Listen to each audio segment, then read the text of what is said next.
Hello and welcome to the Intentional Clinician podcast. I'm your host, Paul Krauss, licensed professional counselor. In today's episode, I'll be speaking with Andrew Henry about his new book, Hypnosis with a Soul.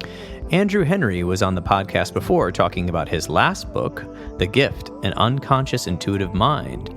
Both books are available right now on Apple Books on the online platform. Andrew Henry is a licensed professional counselor in private practice in Mesa, Arizona. Andrew is an EMDR certified clinician and has 16 years of experience in the field of counseling. In addition to being an author, Andrew taught master's level counseling as an adjunct professor at Grand Canyon University in Phoenix, Arizona. He continues to work in private practice utilizing Jungian methods, hypnosis, EMDR, elements of dialectical behavioral therapy, energy psychology, mindfulness, and cognitive behavioral therapy. Andrew has been doing some lecturing online to campuses and other interested groups about hypnosis and Jungian methods via video conferencing. Andrew has his master's in clinical psychology and counseling from Ottawa University in Phoenix, Arizona, and an undergraduate degree from Arizona State in sociology. You can find out more about Andrew by going to his website, counselingbyandrew.com. If you're a longtime listener or this is your first time, I would really appreciate it if you would subscribe to the Intentional Clinician podcast. If this show is useful to you, please share it with people you know. All right, now for the interview. Okay, Andrew Henry, welcome back to the Intentional Clinician podcast. So glad to have you on once again. Great to be here, Paul, and appreciate you making the space, and so we can talk about, things, hypnosis and all these things, and honored to be here. Wonderful. And I'm excited to report to our listeners who have been really downloading that first episode that you have another book out, this time called Hypnosis with a Soul. Can you tell us a little bit about that? Yes, yeah. Thank you. Thank you again for asking. So Hypnosis with the Soul all began for me when I took an advanced class, an intensive advanced class at the Erickson Institute in Phoenix, Arizona. And there I was tasked with creating a custom trance induction. And I remember going home that evening thinking, okay, what am I going to do? How am I going to create this? And I started reflecting on my experience doing meditation, Zen Buddhist meditation.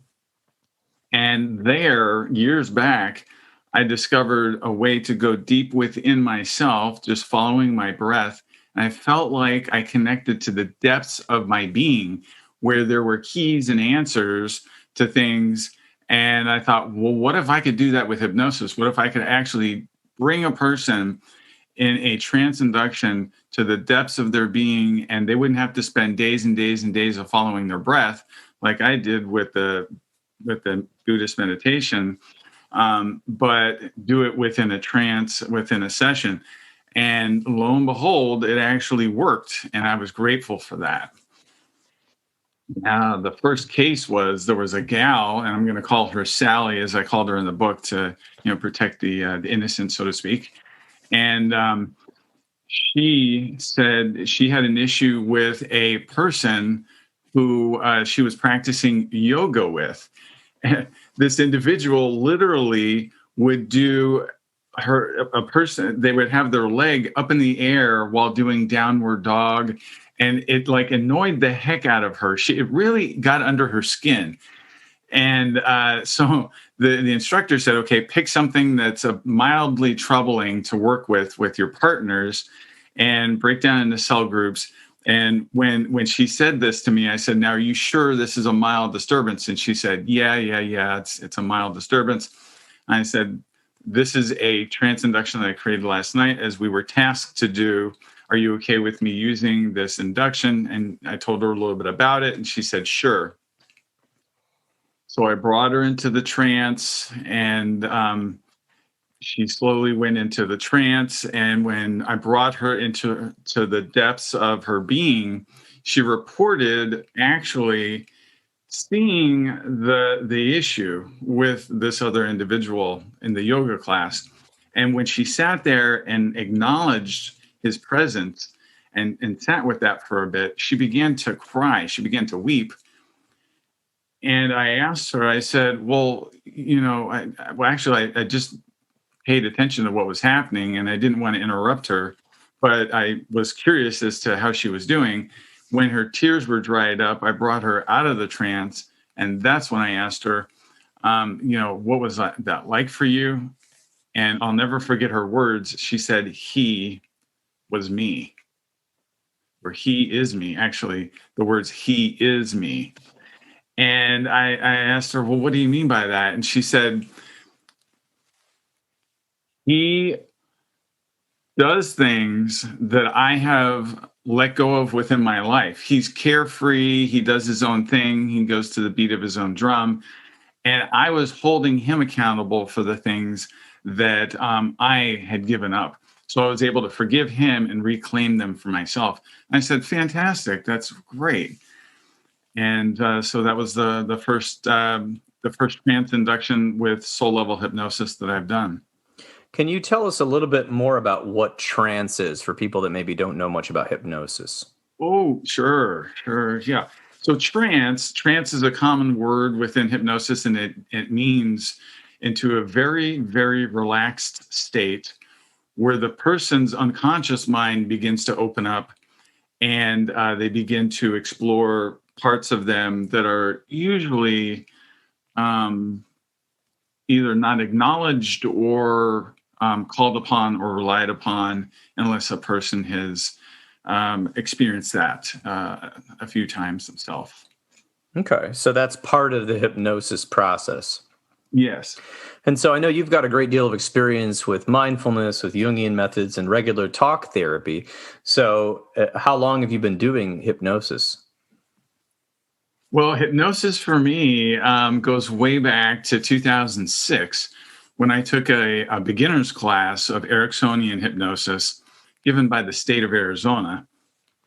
And right then I began to understand that trance was, for me at that time, kind of difficult to achieve because I was told to stare at a penny and just stare at that penny.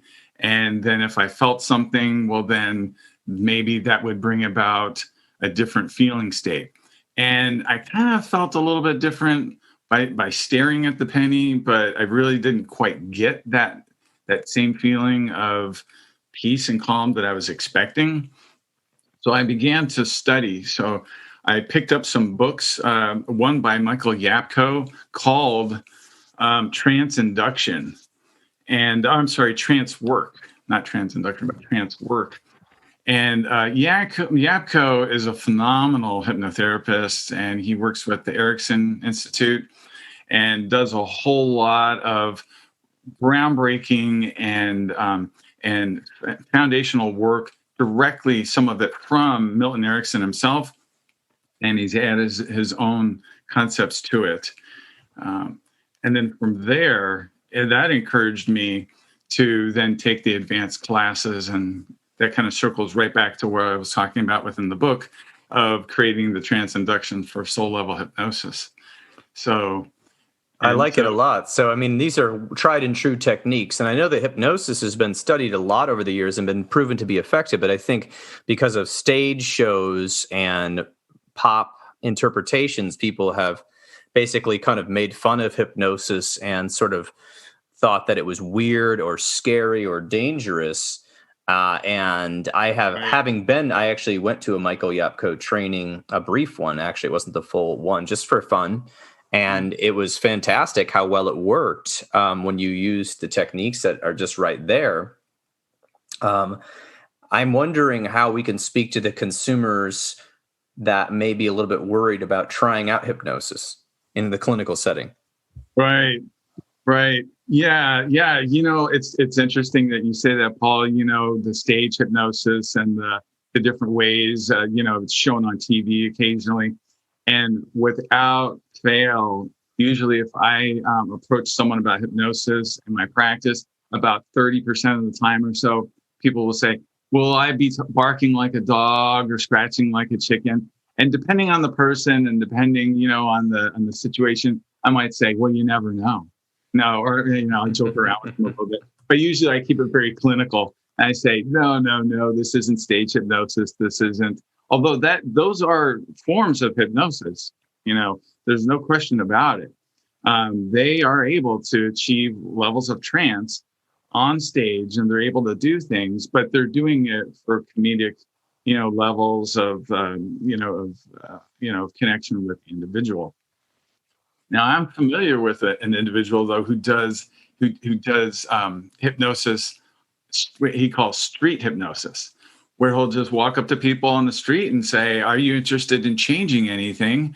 And he does this at the beach in California, and they'll say, "Well, I don't know. What do you mean?" And he does it for therapeutic reasons, but he does it out on the beach and just out in person. So there are ways to actually bring about trance induction in areas where people might think that it might not be achievable. And yes, that is really quite interesting, because I am not too well versed in all the research about hypnosis, but from what I'm understanding, a lot of the clinical hypnosis guides your mind into a deep, relaxing state, which allows you to get past a lot of the surface anxiety and ruminations, repetitive thought cycles, identity, narrative problems, and then guides you, once you're in that deep state, to address something that you might find scary or difficult or something like that. And other times it just actually helps you be more at peace. I mean, it can be whatever you want, I suppose, but when you're addressing something you want to change, it can actually bring you through like a visualization of changing it. And that is so powerful to the brain, because a lot of times our thinking patterns and the way we actually imagine things is almost just as powerful as the actual action, according to certain research that I've been reading on brain science. So is that sound like an elementary definition of what some hypnosis sessions can do?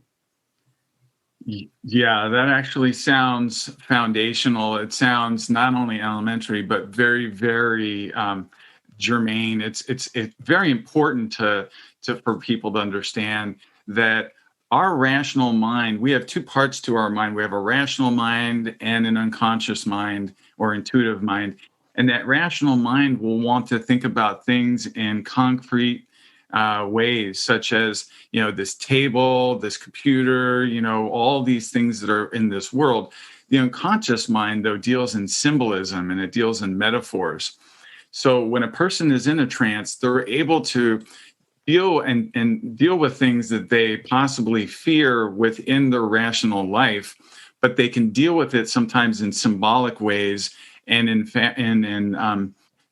ways that allow them to process it differently than they would if they're just literally taking it from, say, like reading something off of a page. Well, yes, and that does make sense, because most people, if they feel stuck or they want to change something, have already tried literally doing it, and it hasn't really worked, and they've tried different methods on their own, or maybe just talk therapy or something like that. So I see that as value. Now, a big question I think our listeners are having, which would be, what is this soul level hypnosis? And I know without giving the whole book away, can you explain a little bit about what that means? Sure. Well, from my perspective as a counselor who's worked with people for over 15 years, something that I've believed in for quite some time is that people have the answers that they're looking for when they arrive for the therapy session. They're aware of certain things, and some of that is in their unconscious mind. Some of that is not at the surface level, but there are these keys that they have that if they're just patiently brought to, they're able to bring them forward. So the soul level, the soul part in the soul hypnosis is that quiet, still place that's deep within a person. And I believe it's mostly housed within their unconscious mind, but I'm not really sure exactly where it is. Maybe somewhere between their heart and their brain or something, but it's really a very calm and quiet part of them. And when they get there, they know it. They are very relaxed. They feel supported. They feel unconditional love. Now, occasionally, when I bring a person to their soul level, they're very fearful. They feel like they can't trust the experience. That's about 1 in about every 10 people that happens to, and so about 10%. And when that happens, I'm now aware that a person has begun to identify, or those people have begun to identify, some traumatic event or something that was told to them very early in life as to being who they are and what they're about. So I'll ask them to float further back in time, possibly in a very deep trance in utero, or possibly even before they were born, to see and to witness some kind of light or some kind of symbol from that calm place. And then I ask them to look through the lens of that calm space, that calm light, and look at their current issue that's at hand in their life. And literally, things begin to transform in that session. They begin to see and understand things about what they were faced with by being in that calm, deep place within themselves that's beneath that previously thought of space of who they were. So it sounds like you're trying to get them out of the everyday thinking into something deep. And now, I guess what I would wonder about soul level is, do you find that people have to be spiritual or religious to do this? Or do you feel like that anybody could do this without having, maybe they have different belief systems on what a soul is, or what does that mean? Question. You know, how do you help those people that may be a little doubtful about even having, what is a soul? Do I have a soul? You know, that sort of thing. Great question. Yeah, generally speaking, people believe that they have a soul. Probably about 80% of the people that I've talked to believe that they have a soul. They have some kind of deep place within them. Those who don't, I ask them, well, how do they conceive? Is there? I talked with them a little bit about energy, and I talked with them about molecular science, and that in the 1950s, scientists would look at the cell, and they were confounded. They examined what they thought was empty space within the cell and within the nucleus, and it wasn't until really powerful electron microscopes were brought in where they actually saw, wait a minute, that's not empty space. We're not empty at our core. That's the energy in there. They can actually see energy. So at our core, at our deepest core, there is energy. And so when I talk to them about science, those who don't believe that there's a soul oftentimes will believe in science. And I'll say, that's the space that we're trying to reach. That's the deep, calm place deep within. Oh, I love that. I think that's so interesting. Yeah, because was it the particle machine? I'm going to totally butcher the name. The Higgs boson particle. Is that what we're talking about? I think that's close. I think that's either it or very close to it. I've heard it before. But it's the Higgs boson particle. Yeah. So they're trying to find smaller and smaller and smaller and smaller particles, like subatoms and subatoms, and then they found quarks, which are basically appearing on our instruments as basically appearing in two places almost simultaneously, or moving and not being seen between. So, well, now you're getting into quantum physics and quantum science and quantum computing and quantum mechanics. I love that stuff. I love physics. I love, quantum. Yeah. I mean, there you wonder, well, does a person's soul energy exist possibly in another, strata or part of a universe or something? That's fascinating. I haven't studied that to that extent. There's actually some fascinating interviews with scientists on this very subject who are remaining objective, I think, because they're trying to just present the evidence about what all this means. And it's really hard to even understand what all this means, because if you've studied the size of the universe, you know that we're basically smaller than ants. So, Right. which is a little scary for most people.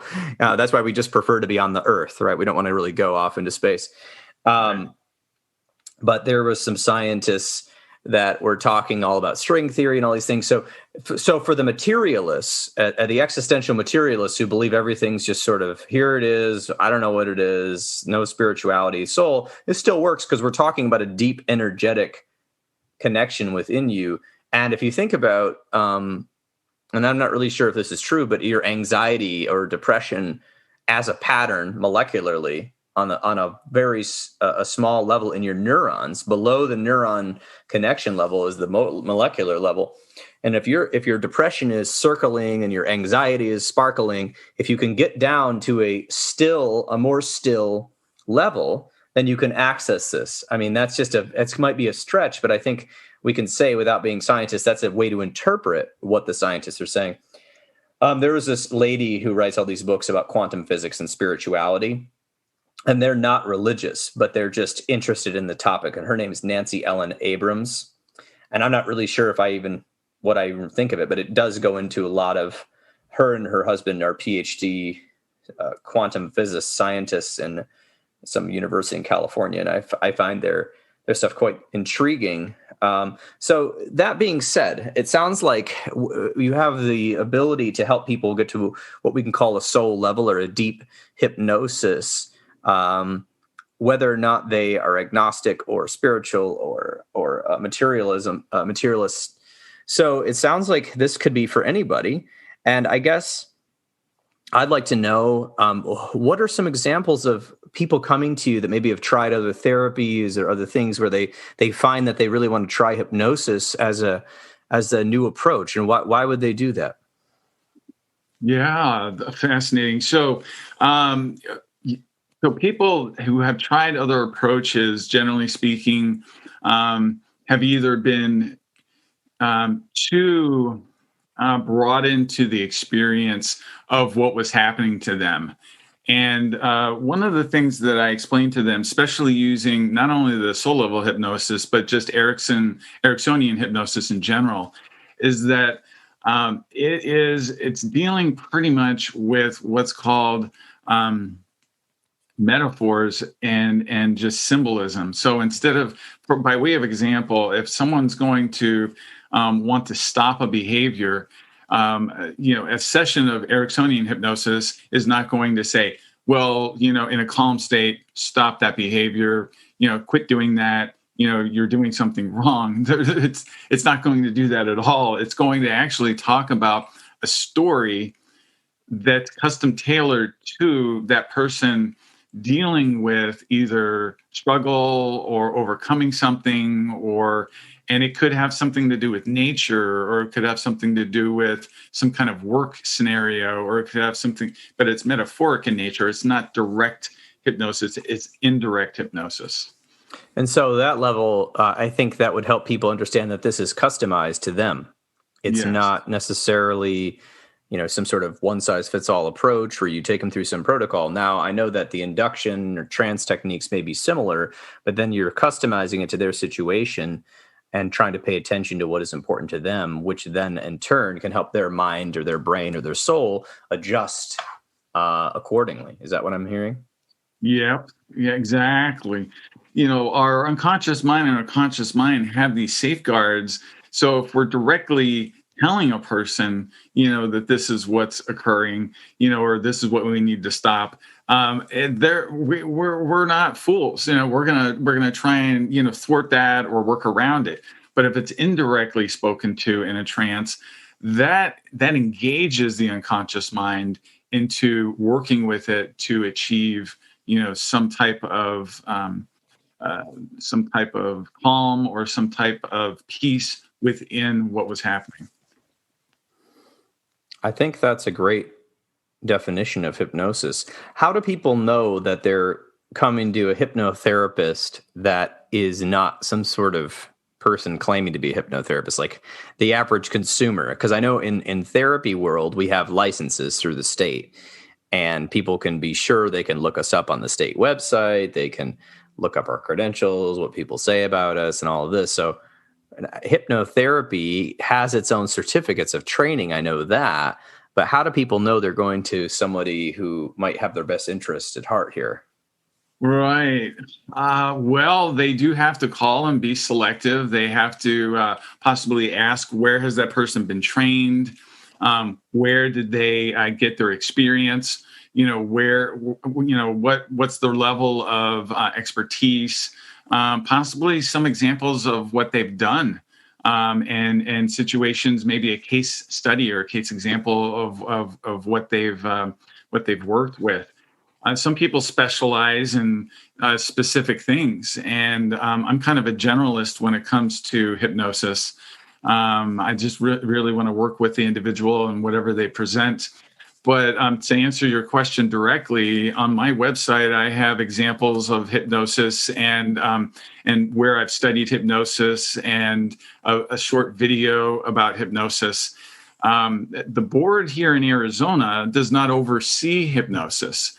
They don't consider it a type of therapeutic intervention such as other interventions like CBT, EMDR, DBT, and so on, MI, motivational interviewing. So their hands are off of it. They don't want to oversee it, and they don't call people onto it. So a person can actually practice hypnosis, say with a master's degree, and not be licensed with the state of Arizona and still see people. Now I'm licensed with the state, and I treat those people like I do my regular clients, and write notes and submit to insurance and things such as that. Oh, that's good. So, I mean, you can use hypnosis as an intervention if you're a therapist, but if you're not a therapist, you could use hypnosis, but you probably need a long disclaimer. And so people going to somebody who's not licensed, maybe they need to make sure they trust the person and all of that, because there's plenty of people that are wonderful healers that don't have a license. I think that's where the word of mouth and the free market come into play. So a little bit, go ahead. I was just going to say, you're right on that word of mouth part for sure, because half of the people that I work with hypnosis have been referred by people who have either had hypnosis and they're sent to me, or they've heard something I've done in hypnosis, and then they want to schedule an appointment. I do have another case example, though, to mention if you want to. Yes, absolutely. It. There was a gal, it's very fascinating. There was a gal who I was using EMDR with for about a month and a half. And the only thing that would not relieve itself of was this nagging feeling in her neck. And she had this neck pain. Yeah. And whatever I used, and she was a 0 in disturbance, on the SUD scale for EMDR. That's the subjective unit of distress, for those of you who are not knowledgeable about the EMDR. So she was down to a 0 on everything except for this pain in her neck. And I tried bilateral movements, tapping, all these different things. And so on a whim, I said, well, why don't we try some hypnosis? Well, we did some hypnosis. She went back to a past life where, and this person had a traumatic death. And then when she connected to her higher power, which she had a belief in, I didn't suggest that to her, and this higher power healed her throat. She came out of the session, and her throat pain was gone, and it's been gone now for over a year. Yes, so that is really interesting. I want to definitely, in case somebody just hit the stop button when they heard past life, kind of talk about that. So whether or not you believe in past lives or whatever, it doesn't matter, because let's just say we're agnostic to that as the practitioner. Certain people believe in that, certain people don't. Doesn't matter, because let's just say it doesn't exist, because we're not taking a stance on that. Let's just say it doesn't. It's a metaphorical, it's a metaphor in her mind of what happened. Somebody or some part of her or a memory or a historical something that she's feeling died, and then she asked a higher power for healing. Somatically, she felt better. We don't know what's happening there. We can know through brain science that placebo works mostly way better than drugs. We know this. And most of and the FDA, to pass a drug onto the market, you can do almost as many tests as you want through as many labs as you want and as many studying participants as you want, but you only have to get 2 of them to beat placebo. Not very many. Wow. Prozac, 25 tests to beat placebo. So if that tells you something, therapy works better than placebo. It's 79% effective. Right. That's what people say. The actual statistic is 79% of people that receive psychotherapy for 6 sessions reported having a better mood, better experience than the people that did not. And this was 10,000 study meta-analysis. So 10,000 studies times how many thousands of people were in each study. Anyway, so that could be that. Now, if you are into some spiritual belief systems about that, maybe that was that. We don't know. We're not taking a stance. You're exactly right. Right, Paul. You're exactly right. I didn't question her. Is it something that if we don't go to a past life, within this session, are you not going to get the relief that you're seeking? Do I have to support and be aware that you have a past life for this to work? None of that even came up because we were just doing standard hypnosis, and she spontaneously went back into that place within herself, in that past life, as she called it. So, yeah, it's fascinating. It's a wonderful world to be with when you're working with these folks, because they're bringing into the session themselves. And I'm not here to regulate them. I'm not here to tell them, no, that's not right, or this is what you need to do, or this is what you have to do. Sure, in my expertise, I could give advice, clinical advice if needed. I'd rather have that person reach within themselves to arrive at how to best move forward. And that's what she was doing, and I applaud her for it. That's wonderful. And then also, just speaking of the somatic feeling that she got, where she was feeling like her neck was healed, Dr. John Sarno, who's a medical doctor, MD, out of New York, he wrote many, many books about essentially what he saw as, people having having back pain, knee pain, neck pain, when the MRIs did not really show any problems. And all of these tests. And he was very large into the mind-body connection. He actually only died a few years ago at 93. But he was showing X-rays and MRIs of people, I saw this, that had terrible looking backs, terrible spines, no back pain, they reported. Other people, perfect looking spines, back pain. So what we've learned from psychology and neurobiology and all of these different fields is that a lot of pain is somatic, and we don't fully know why some people feel that pain and hang out of that pain, and other people don't. Now there's real pain too. There's structural pain. There's issues with that, right? Oh, sure. But we're talking about when all of the science and all the tests are indicating there doesn't seem to be anything wrong on our end. It's definitely nerve pain. There's definitely nerves saying ouch, right? But those nerves may be programmed to say ouch because of something mentally, because mind body are connected. We used to treat them as different. And so I've also had people just during EMDR, which is, definitely regulated by the state, definitely a very empirically proven technique. Not that hypnosis is as well, it's just not as regulated. So where somebody was processing a past memory, and all of a sudden they felt this like pain in their stomach, and then they felt pain in their throat. And I was like, oh God, what am I doing? But I just kept processing the memory. I was like, am I hurting them? And eventually, all of a sudden they had this thought in their mind that they had to express themselves like they never had. And all of a sudden they said all of these things that they had never said to this person who abused them. And they said them in my office, and they opened up their eyes, and while we were doing fantastic, like an empty chair, kind of Evo, right? I didn't even mean to do that. Like I didn't even mean to do Gestalt. And they said that during the memory processing, because we had done many sessions on this really bad memory, because they had intrusive thoughts about it, that they felt this thing in their stomach, and they felt this thing in their chest, and they felt this thing in their throat, and all of a sudden, all these words came out. And and this person, if you met them, they seem like that personality type that's super docile. They can't say no. They're a pleaser. They, if you said, how are you doing? They say, I'm doing fine. They wouldn't really probably tell you how they're really doing. But all of this angry words came out. And then Wow. after a few more sessions, they told me that they uh, had felt more free than they'd ever felt. And it was really, Yeah. it just was strange that that came out. So these things, the body Somatic. remembers patterns and the brain remembers patterns. So we don't, our technology is still in the beginning stages of even understanding how the brain works. I mean, we Mm-hmm. might know the areas, we may know where the memory centers are, but we still don't know how this thing works. And then the brain is spread throughout your body, throughout your nervous system. That's all part of your brain. So that being said, hypnosis is a big tool for that. So I wanted to ask you about the book in particular. I have not read this one yet. So can you tell us just a little bit about what you were writing the book for and who it's for, and maybe some of that? Sure. Yeah, absolutely.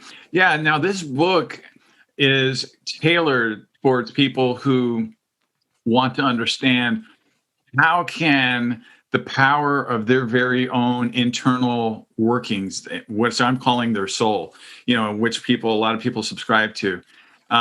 What if there are keys to who they are and how to overcome things that are already within them that they have developed over time, and some of which they've been born with. It's just a part of their like DNA practically. It's like encoded within them almost. And for them to reach in there and use that as a way to move forward. That's what I wrote the book for. I want people to literally use that as a step in order to move in the direction of health and overcoming things within their life. So this is also written for people to start discovering their own healing. Yes. So this is written for the consumer or the therapist. Oh yeah, it's written for anyone. And you can get it on Apple Books. That's where it's available right now. Yes. Okay, wonderful. And I know eventually you're going to probably put them elsewhere, but that's a good start for all of us people that love Apple products. So Thank you. wonderful. So yeah, I just wanted to follow up on the somatic part that you were talking about there, Paul.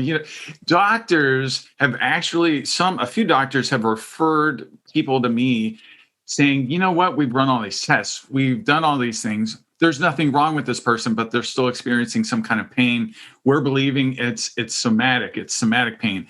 And I know, and from being a trauma therapist for years, people have those stored somatic experiences locked away within their body, within their cellular memory. And when we process it, and I could use hypnosis or EMDR or a variety of things, one of which I'd like to also talk about today, a different one that's couched in Jungian work. Okay. If there's time. And so right on. So it's fascinating because there are ways to release that. It's almost like the body is saying, pay attention to me and listen to me. And once a person has heard what that part of the body is trying to say, oftentimes there's relief. Oftentimes it's released. It just needs to be acknowledged and validated.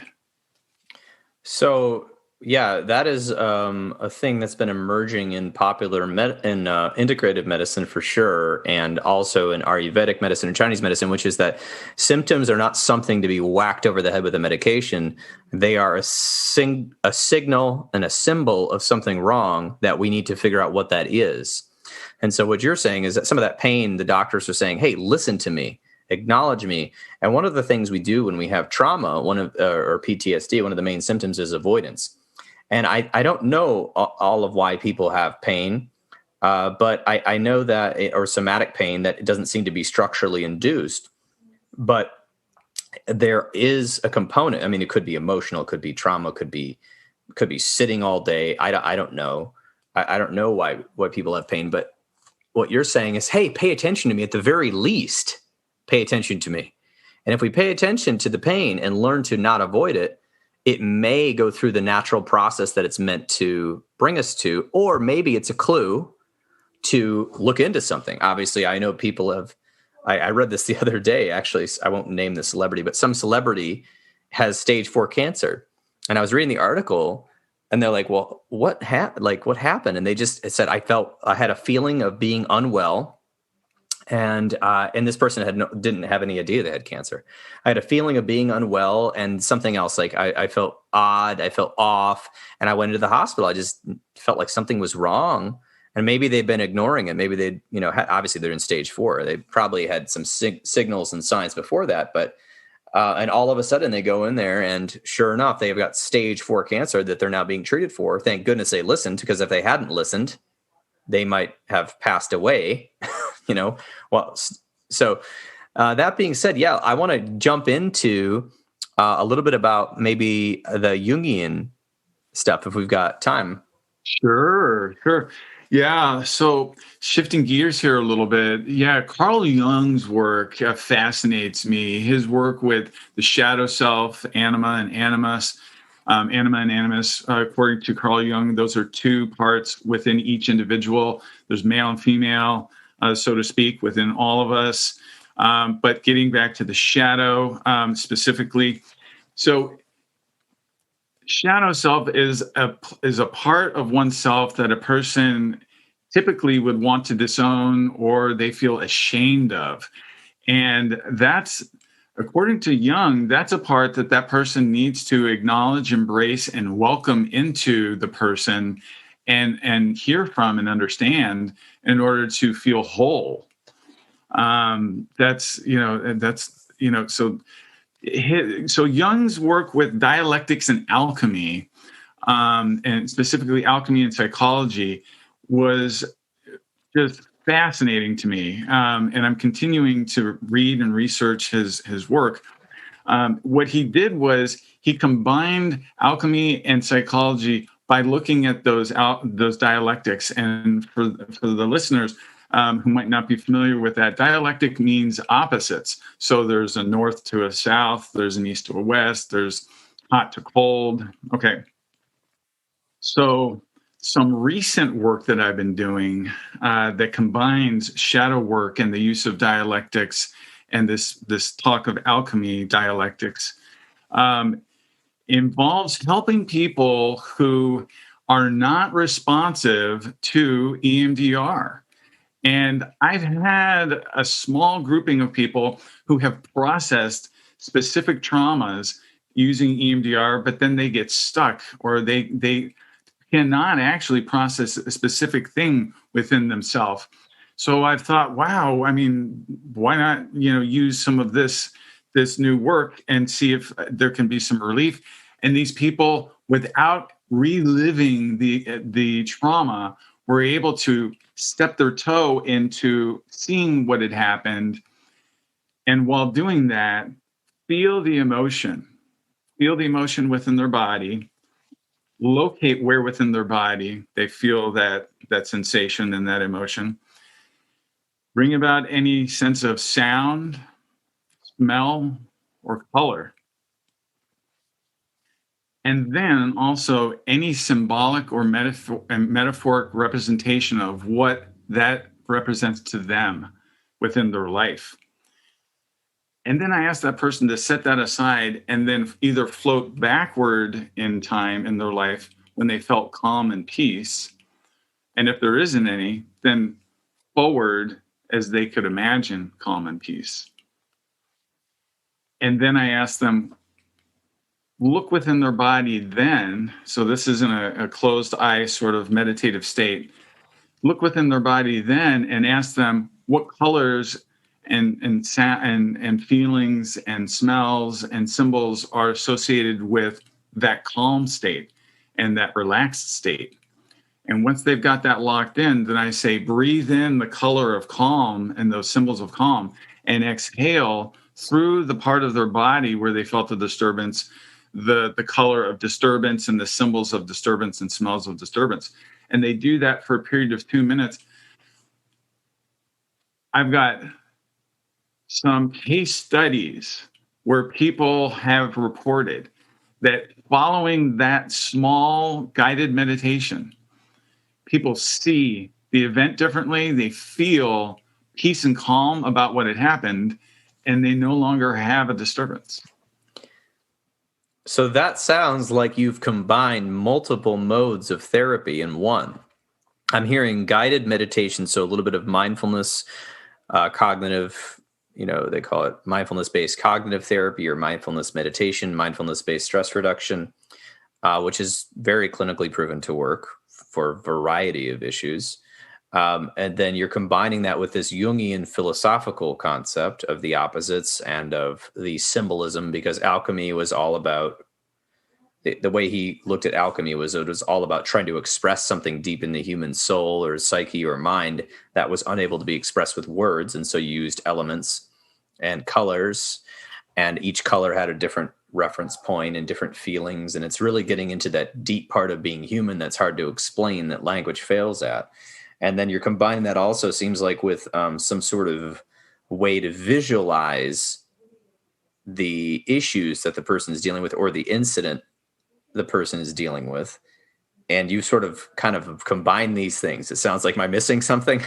No, the only thing that I would add to that, which, because I didn't speak about the label of it, is that breathing. So when they're breathing through that part of their body, I remembered when I was doing yoga, and I still do yoga, but there was an instructor who would say, breathe through, that part of your body. And I thought, that's powerful. That really helped me in yoga. I wonder if this would help within this work.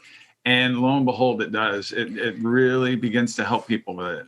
I actually, just for our listeners, I'm going to do a little demonstration. I actually talked to a yoga instructor who also does some therapy type things. And they had this visualization. Obviously, you're not really breathing through your body. It's all about your perception. So you kind of lay down on the ground, and you simply lay down on the ground in a comfortable position, and somebody guides you and they say, okay, now imagine there's a hole in your head, that air on the top of your head, that air comes in and out of, which sounds weird.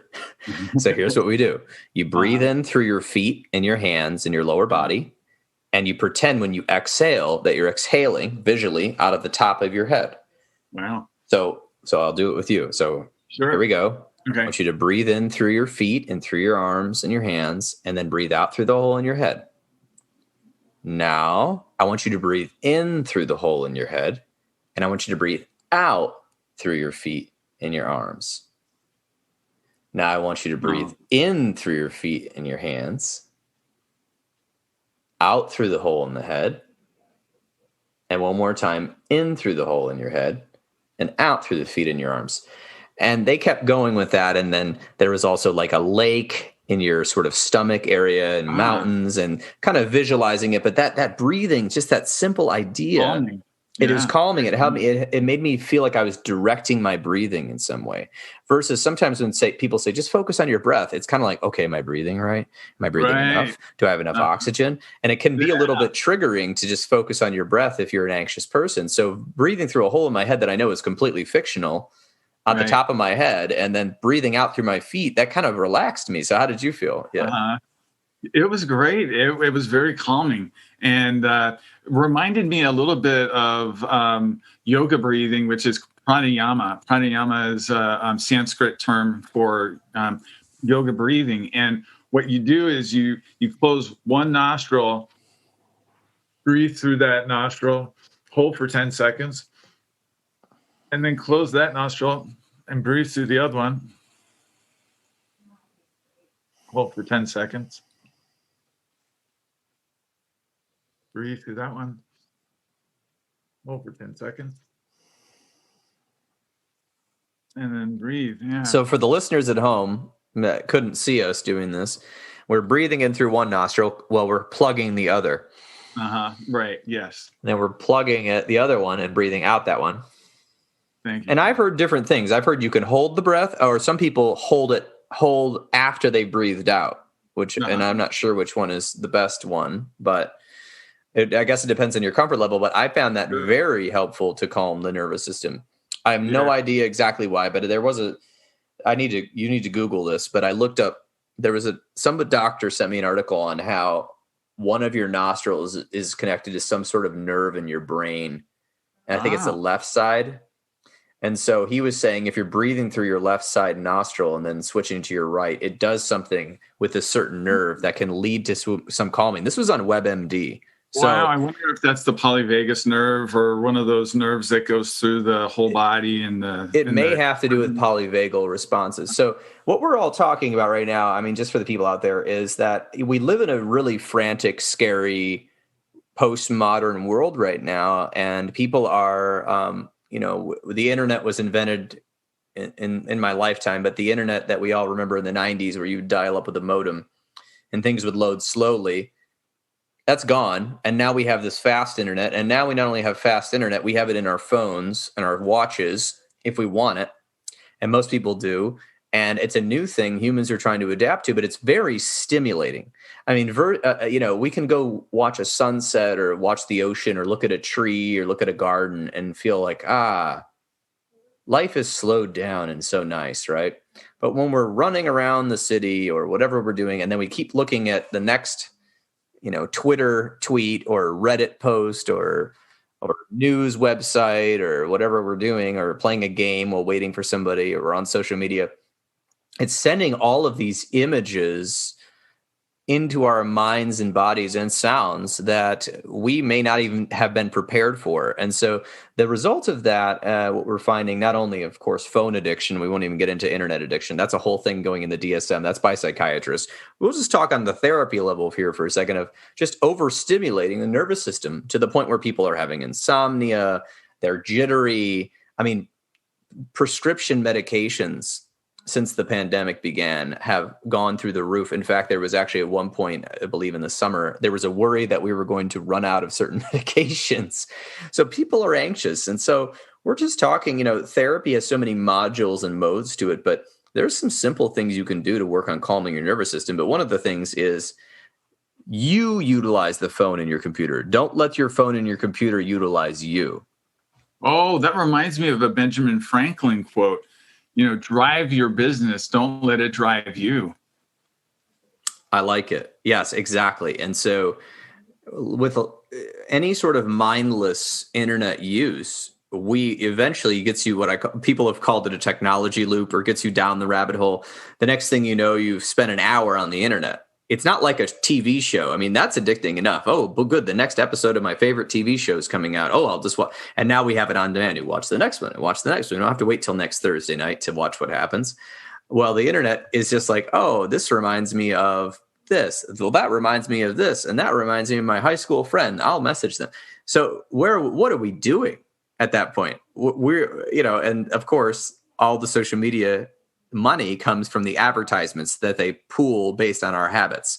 So there's nothing, we're not taking a stance again that the internet is bad. We're not Luddites. We're literally doing this over Zoom, and we both live right now in the same state. But we're saying use it as a tool. Don't make it your world, because then it can be difficult to navigate the world if you're confused as to what's happening and you're getting many mixed messages. So these techniques are just things to help you get in and to access your deeper wisdom. And that's something I really liked and enjoyed that you said earlier about that people have the answer within themselves.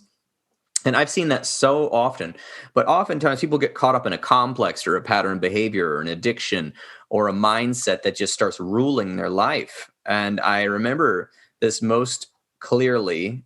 The clearest difference I remember seeing this overnight was when I worked with a lot of guys on parole and probation. And they were caught up in this, this fantasy or that fantasy or this behavior or drug use or drug trafficking and, gang turf wars and all this.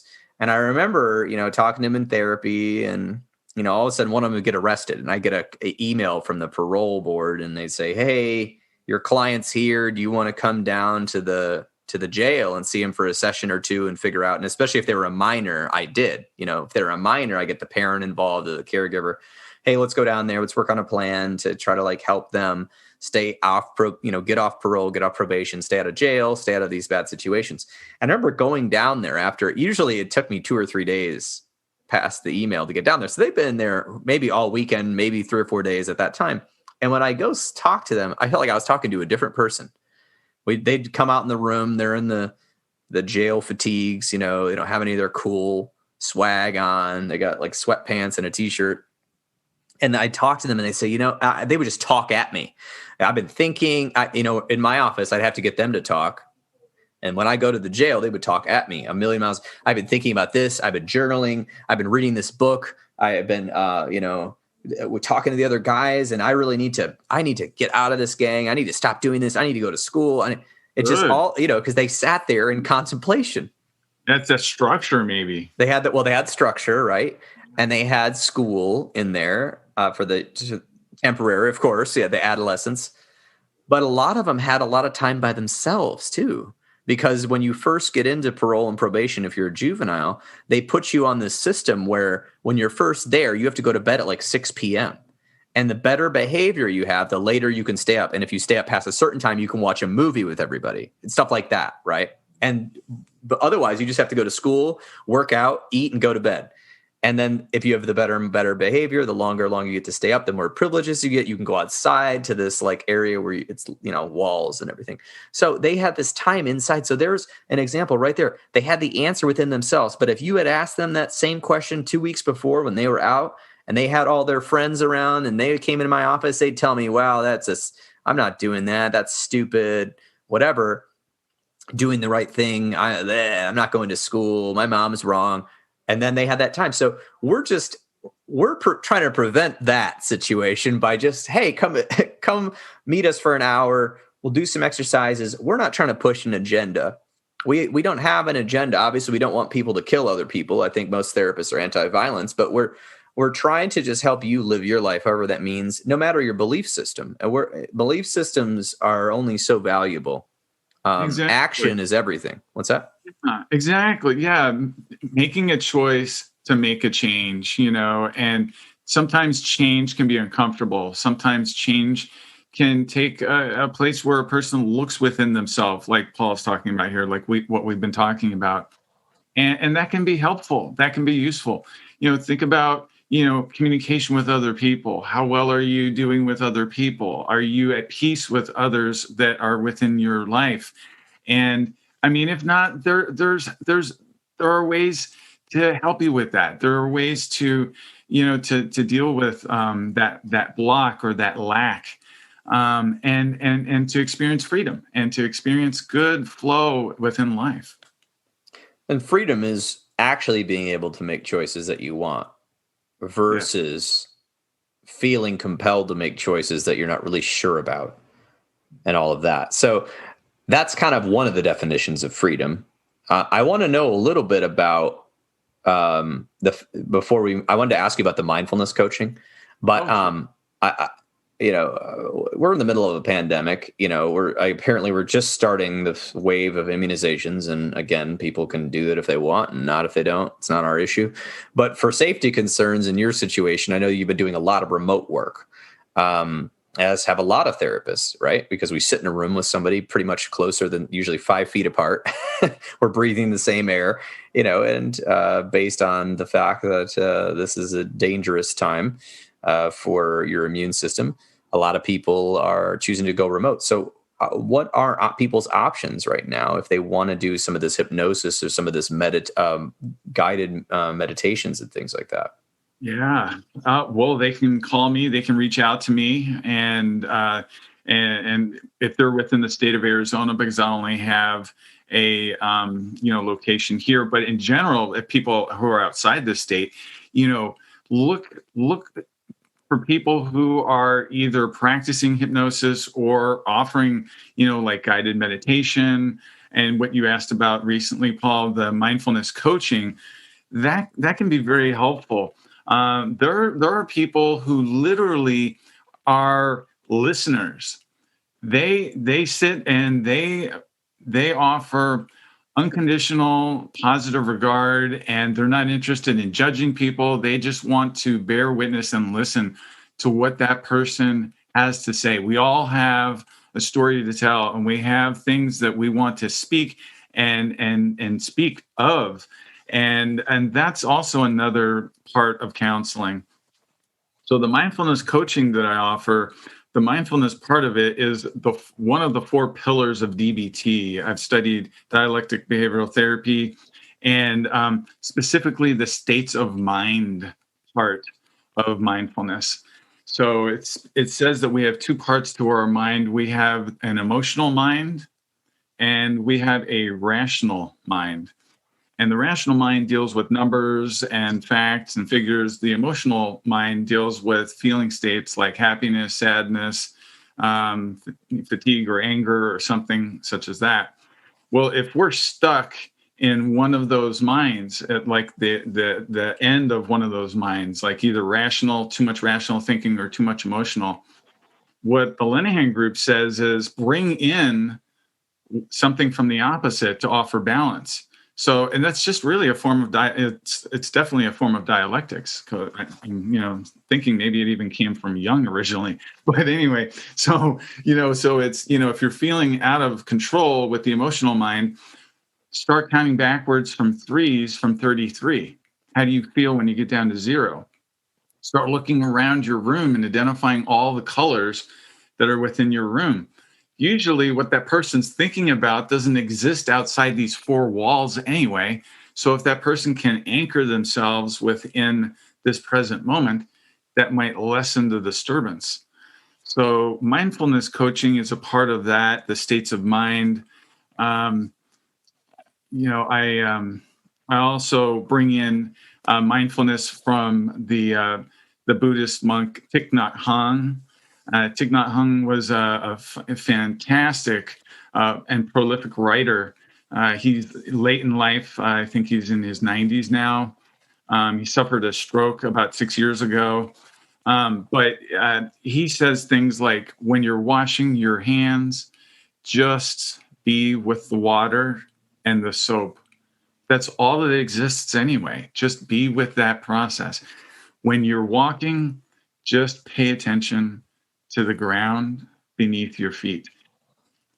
And Paul, you're right. In times like this, when we're plagued by all these different worries and concerns and the pandemic itself, right?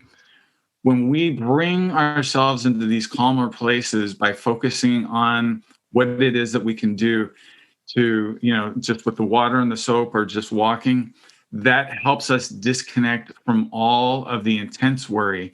It doesn't say, that you don't have to safeguard yourself. No, go ahead and safeguard yourself if you're walking or what, if you're meeting with people. But, but pay attention to just the small steps of going, just with the present moment. And so that's what we call a practice, because some people say, well, I did that yesterday and I didn't feel any better. So we have to do practice, just like sports or writing or music, or actually when you were a baby, walking was a practice. But we have to practice this stuff. And the more you practice it, there are unending articles and studies on mindfulness, meditation, mindfulness action, mindfulness states of mind, these skills. There are unending studies on DBT skills as showing how effective they are when you practice them, because we're retraining our mind to get out of this mode it's in. So I'm curious about the mindfulness coaching. Can you do that without being someone's therapist, or is that something you have to do? Okay. Yeah. It's a form of just regular coaching. So I could do that with someone who's outside the state of Arizona. I don't do it under my license. I just do it as a mindfulness coach. And please go ahead. So in that situation, the person is basically just learning from you. There's no therapy going on. And so you're just teaching them the principles, practicing it with them, and then just seeing how it goes. I like that. So that's really good for our listeners, because we do have listeners all over the world. If they want to try the mindfulness coaching, do you have any number of sessions that you recommend for that?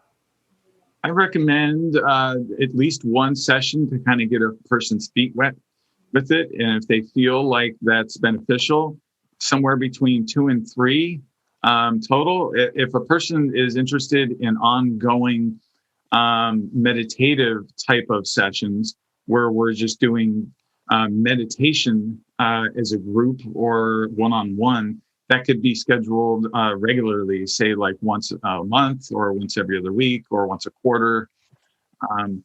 Studies have shown that meditation helps calm, the nervous system, helps bring down the nervous system, anxiety, and helps regulate depression and helps grow gray matter. In one study showed it helps actually in the brain. The brain. Mm-hmm. Yes. Thank you. I'm glad that you said that. Someone might wonder, gray matter where in my refrigerator? So that being said, one thing I remember from Michael Yapko, speaking of him bringing up again, just for hypnosis or even these mindfulness coaching sessions, not that somebody would ever publish this, but have you ever allowed clients to record you doing a meditation or something like that so that they could listen to it later? Okay. Yes, I have, and I welcome it. I just ask that the person ask me first, so that there's that transparency for both of us. But for sure, I encourage it because that's that person's session. That's that person can replay it. They can benefit from that in the future. Yes, and one thing I liked about Michael Yapko is that at some point in his career, he just started saying to people, unless you tell me no, I'm going to record every session and upload it to a portal for you to listen to, which I thought was so cool. It's like your own personal thing. He just said, his only thing was don't broadcast it, which is fair enough. Yeah. It's your personal therapy. But I was just impressed by that he did that. And it was recently, I worked with a client who was in quite a difficult state of a change, let's say. And I did some EMDR with them. I did some meditation stuff, mindfulness meditation stuff with them. I did some guided visualizations. I did some relaxations and just talk therapy. And they said, listen, this is so helpful to me. Can I please start recording our sessions with my phone? I said, sure. So we just recorded. He said even the talk sessions were useful to him because I guess I don't know what I was doing. I was just being supportive, but I was telling him truths because he was in such a difficult state at the time that he was unable to tell himself truths about himself. And I knew him because I had known him a while before the crisis. So I was just trying to reinforce positive things about him and his life. And he said that he found it so helpful that he would listen to our sessions every day until the next week. And then eventually he got out of the crisis, and I don't even think he's recording our sessions anymore at all. But I found it very useful. So especially with mindfulness and hypnosis, those are things that you can just, use and record if the client's okay with it. If we're okay with it, as long as you ask, Oh, yeah, for sure. I encourage it. I think that it can be definitely useful for them. It's their work. It's theirs. So, I don't. If there's time, I'd sure like to mention a little bit about the evolution of psychotherapy and some of the things that I saw there as far as how it pertains to therapy. Great.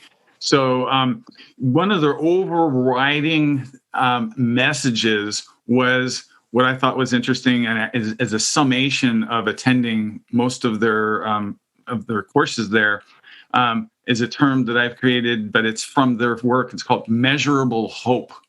So we're to offer hope to people, but not just hope and we hope that someone gets there, but actually quantifiably measurable steps and a path towards getting to, help and to get a person through what they're faced with. And what I really like about that is that it speaks to like a Rogerian kind of hope where, a person's best foot is put forward. And there's this, unconditional positive regard at helping that person achieve their goals. So measurable hope. And my take on that, because I actually did attend some of the Evolution of Psychotherapy conference this year online, and I'm signed up to go in person next year in December. I'm really hoping that the world will be open enough at that point to actually go because I signed up. But what I'm projecting onto that is measurable, meaning we know this works. Not every therapy is best for every person. Just like not every food is best for every person, not every Tempur-Pedic mattress is best for every back style. But we know this works. So it's a matter of you don't have to believe in it. You just have to know that measurably, with our measurements and with all the studies that have ever been done on psychotherapy, it works. You might have to find the right therapist. You might have to find the right method. Yeah. Just like I might have to find the right repair shop to repair my bumper on my car. I'm not taking that to the oil change guys. Okay. Yeah. So Yeah. Just like your car measurable, doesn't, right? yeah. Go ahead. I was just going to say, just like your car doesn't get repaired unless you drive it to the repair shop to have the oil changed or to have the tires rotated. Therapy doesn't exist unless that person is willing to schedule the session to come in, and there's that meeting place between the therapist and the client to work on these goals and to get it done. But I mean, can it be? There are helpful things that can be done outside of therapy, but within the session, that's where like there's a symbiotic, nature between the person who's receiving the therapy and the therapist to help them, and it's that coming together of thought and ideas to move forward. Absolutely. And as a therapist, I try to remove all the mystery and all this old school ego-based therapy stuff from like 1920, when therapists would like sit on their couch and smoke a pipe, and they were mostly doctors at the time. And then they were doing all the therapy psychiatrists were, and they'd be on the couch and it's free associating and they'd tell you what they thought. Or, I mean, we're getting rid of that. Okay. Any therapist who's still kind of talking down to you, you don't need to go to. Right. Find a therapist that tells you what we're doing, tells you what they're doing, and also sets goals with you. Mhm. And we know what we're working on. And then micro goals. What is our goal this session? What do we want to focus on? What has been plaguing you the worst, or what is the biggest thing you want to gain? It's not rocket science to focus on what are the goals. Anyway, go ahead. Exactly. And how do you rate this session? How well did it go? Did it meet your mark? Did it meet your needs? Yeah. And now we're getting into the work of Scott Miller and his institute. But yes, therapists, we don't need to have a fragile ego. We do not know what's best. We can't read minds. We don't know. So we asking the client, was this helpful today? What would be better? I try to do that. I'm not saying I'm some sort of perfect saint, but you can do the worksheets, so you make sure you do every time with Scott Miller's worksheets, or the session outcome rating scale is what we're talking about. It's all free on the internet. And session rating scales and outcome rating scales. And I did that actually for a few years, where I actually gave almost all my clients those sheets to fill out, and I would learn from them. But even if you don't give them the sheet, you can ask them, what do you feel like we didn't cover? What could I do better? What was the best part of the session for you? What was the worst part of the session for you? What do you feel like you gained from this? What do you feel like you're lacking from this meeting? And that doesn't take much as a therapist, because we might have all the skills, but I don't know exactly which ones to apply. And then I don't know exactly which ones actually felt like it worked on the person. Now, I know they're all working at some level, but it's like somebody comes in, they're like, I want a paint job. And I'm like, oh, good, I'm a car painter. Sweet, I'll paint your car. And they're like, okay, sweet, bye. I didn't say what color, what kind of glossiness, when do you want it, how much are you willing to spend? I need to get in the nitty gritty. So measurable hope for me knows we know this works. Now, if you're willing to participate, that's the barrier. And that is a barrier for some people. They're afraid. They don't want to tell you the full story. They don't want to tell you the truth. They're afraid of what they might find.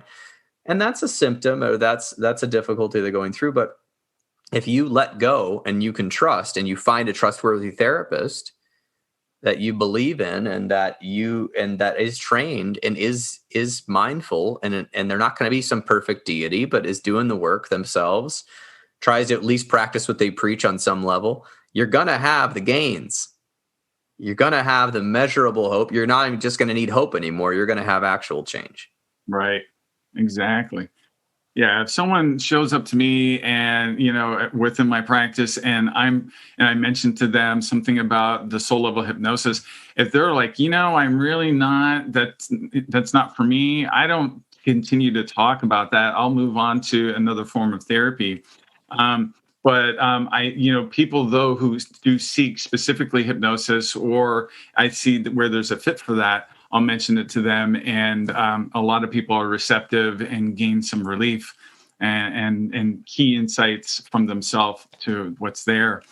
That other work, the dialectics and the alchemy, the Carl Jungs, where they're looking at the feeling state within the body and breathing out through their body. That's recent work that I've done, and I've seen some very, very substantial results with that too. So I would, move towards something like that, as other therapists can usually do. If something's not, materializing with one type of work, move towards something else.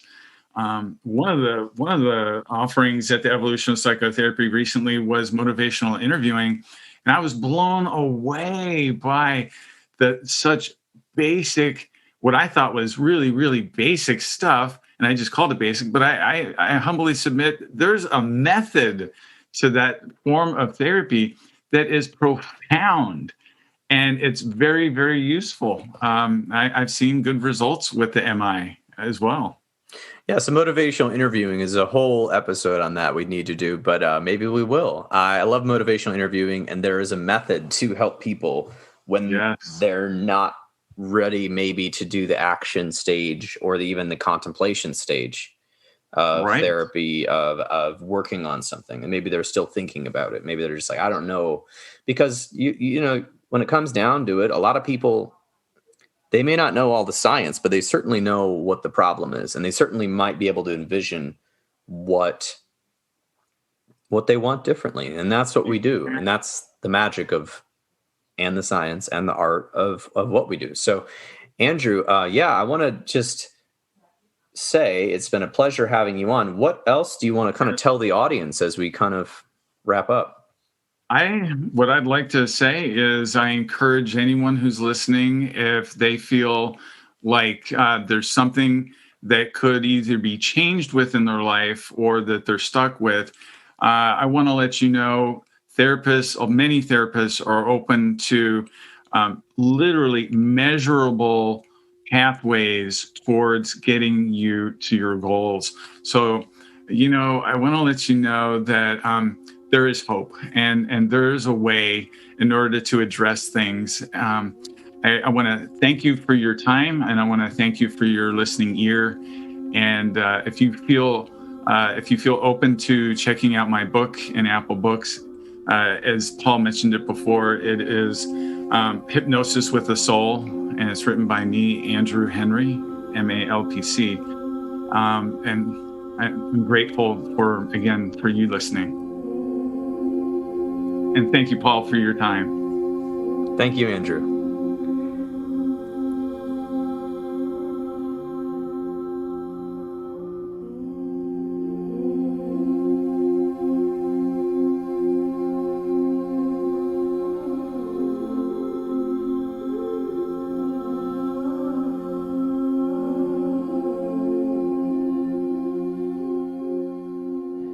And there you have it. This has been another episode of the Intentional Clinician podcast. Until next time, I'm wishing you all a safe and peaceful week. I really enjoyed my conversation with Andrew Henry about hypnosis and obviously many other topics. Check out his book if you like. The link is in the show notes. If you are looking for an EMDR International Association consultant, I am now an EMDRIA consultant in training and am providing 15 of the 20 hours needed to become an EMDRIA certified therapist. My group has begun and we are meeting on Wednesdays online. For details, check out counselingsupervisorgr.com or healthforlifegr.com or just send me an email. If you are in need of counseling, do not hesitate to make an appointment with a local counselor in your area. You can also make an appointment with the excellent clinicians in the Grand Rapids area at Health for Life Grand Rapids and the Trauma Informed Counseling Center of Grand Rapids by visiting www.healthforlifegr.com or call the office at 616-200-4433. The recording you just listened to consists of the personal opinions of Paul Krauss and his guest, and while these are based upon the literature they have read and their experience in their respective fields, this should not be viewed as the definitive opinion on this or any other subject. Listening to this podcast is not a substitute for treatment. If you are in a crisis, please dial 911 or the suicide prevention hotline at 1-800-273-8255. That's 1-800-273-8255. Are you a young person of color feeling down, stressed out, or overwhelmed? Text Steve, that's STEVE, to 741-741. That's Steve to 741-741, and a live, trained crisis counselor will respond. You can support your local bookstore without leaving the house by going to www.bookshop.org. That's bookshop.org. By buying online and maybe spending just a smidgen more on shipping, you will be supporting local bookstores all over the world, and your order will be fulfilled by a local bookstore instead of the Amazon behemoth that exists. If you are a counselor, please join your local counseling association. In Arizona, it's the Arizona Counselors Association right now, fighting a ridiculous House bill that would let a lot of people who are not licensed counselors claim to be them, which is not great. So check it out at Arizona Counselors Association's webpage. In Michigan, we have the Michigan Mental Health Counselors Association, and they are working to increase the availability of quality mental health services statewide, increasing education, promoting best practices, and working to keep licensed professional counselors and other professionals accessible by the public. Remember, we are in a pandemic, and if you need to see someone online, you just have to make sure they are licensed in your state. At Health for Life Grand Rapids and the Trauma Informed Counseling Center of Grand Rapids, you can actually see the counselors online if you live in the state of Michigan. Thank you again for listening. This has been Paul Krauss with another episode of the Intentional Clinician podcast.